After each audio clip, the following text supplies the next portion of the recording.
One of the most confusing things for consumers is credit scores, okay? And there's basically three types of scores. There's FICO scores that were created by Fair Isaac. There's now Vantage scores, and now Credit Karma has sort of come out with their own model of credit scoring for you as a consumer, okay? So we'll talk about the differences. Typically, Vantage and Credit Karma scores are typically 30 to 50 points higher than FICO scores. So it's just one of the things you got to realize. It's a decent barometer for what your credit scores are, but I really don't I don't really like them very much, okay? But even know this, even with FICO scores, there's actually 16 different models in use, which is just amazing to me. And so the most commonly used model is version 8, which came out in 2009. And many banks and other financial institutions use version 8 with their car loans, credit cards, student loans, personal loans. And so they use FICO 8 a lot. FICO 9 is sometimes used by some of them as well, okay? And their scores are typically higher, but one of the things you need to know, you could go to a big bank like Chase or Wells Fargo today, and if you were to apply for a credit card, say maybe a car loan and a mortgage, you may actually have 3 different sets of FICO scores from them. Because they may use, I know they use a different model for the mortgages, and they may use a different model for whether you're applying for a credit card or a car loan.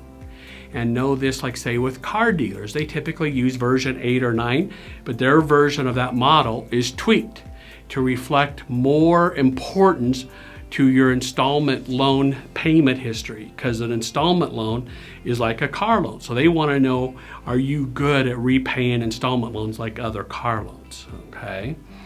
Now for us in the mortgage industry, we're actually required to use much older scoring models. That's required by Fannie Mae, Freddie Mac, FHA, and VA. For example, Experian uses version 2. This one came out in 1998. TransUnion uses version 4, which came out in 2004. Equifax uses version 5.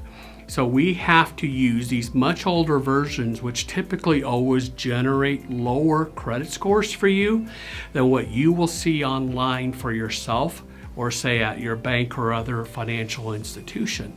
And the main reason why, especially like say if you've ever had a late payment or collection, our models will hurt your credit score much more than say the newer versions like FICO 8 or 9.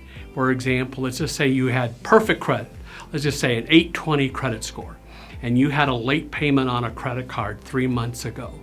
For me, your credit score will probably have dropped 100 points at least because of that late payment.